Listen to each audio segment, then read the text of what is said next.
Ανοίξτε το ημερολόγιο Google. Ανοίξτε κάποιο συμβάν ή δημιουργήστε ένα νέο συμβάν.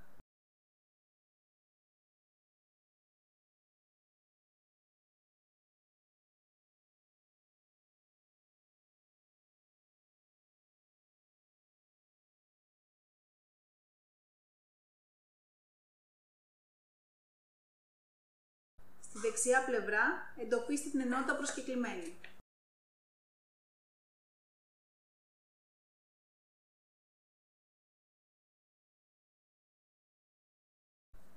Ξεκινήστε να πληκτρολογείτε το όνομα του ατόμου και επιλέξτε κάποια από τις επαφές σας.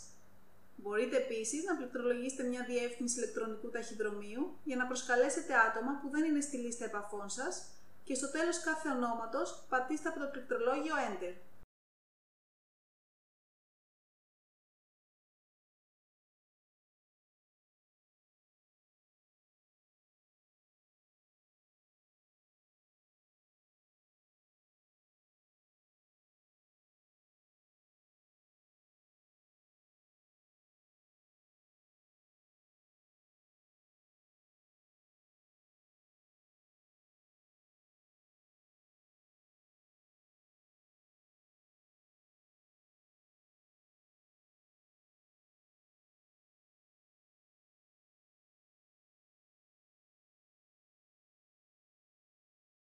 Όταν ολοκληρώσετε την επεξεργασία του συμβάντος, κάντε κλικ στο κουμπί Αποθήκευση.